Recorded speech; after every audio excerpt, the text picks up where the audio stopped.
Selamat pagi anak-anak. Pagi Bu. Baik anak-anak, pagi ini kita akan belajar matematika mengenai materi peluang. Apakah di sini ada yang tahu apa itu peluang? Saya Bu. Peluang adalah suatu kemungkinan. Ya, cukup baik ya Siti. Namun biar Ibu jelaskan lebih lanjut ya.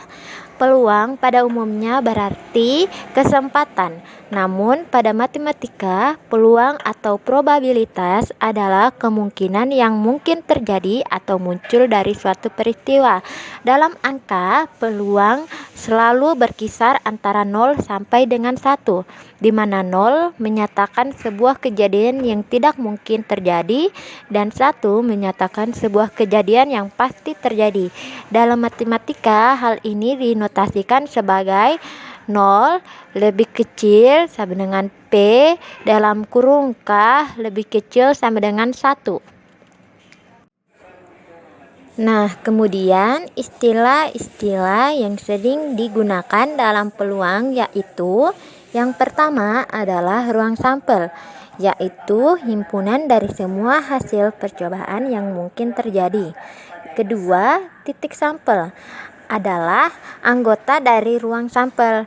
Dan yang terakhir adalah kejadian, yaitu himpunan bagian dari ruang sampel. Baik, selanjutnya yaitu rumus peluang. Sebelum membahas rumus peluang, terlebih dahulu kita akan membahas mengenai frekuensi relatif. Apa sih frekuensi relatif itu? Ya, frekuensi relatif adalah perbandingan dari banyaknya percobaan yang dilakukan dengan banyaknya kejadian yang terjadi. Frekuensi relatif dapat dicari dengan menggunakan rumus frekuensi relatif sama dengan banyak kejadian per banyak percobaan. Kemudian selanjutnya ada kejadian majemuk. Kejadian majemuk adalah kejadian baru yang terbentuk dari perlakuan pada dua atau lebih kejadian.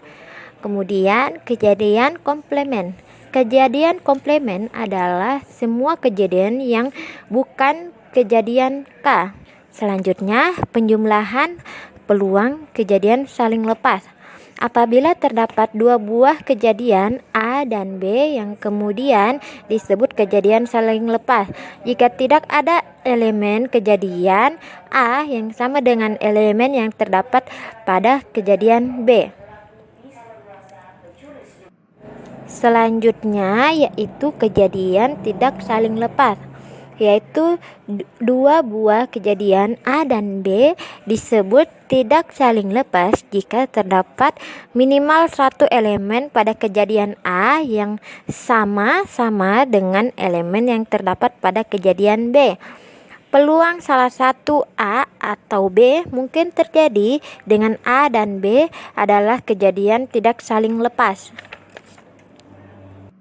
Kemudian kejadian saling bebas, yaitu dua buah kejadian A dan B dinyatakan saling bebas jika munculnya kejadian A tidak mempengaruhi kejadian B. Dan yang terakhir adalah kejadian bersyarat. Jika terdapat dua kejadian, yaitu kejadian A dan kejadian B, kejadian tersebut dinyatakan kejadian bersyarat jika kejadian A mempengaruhi terjadinya kejadian B atau sebaliknya. Ya, baiklah, itu saja yang Ibu bisa jelaskan mengenai materi peluang. Nah, berikutnya anak-anak sekalian, silahkan kalian kerjakan tugas pada halaman 53 di buku paket kalian. Baik, Bu.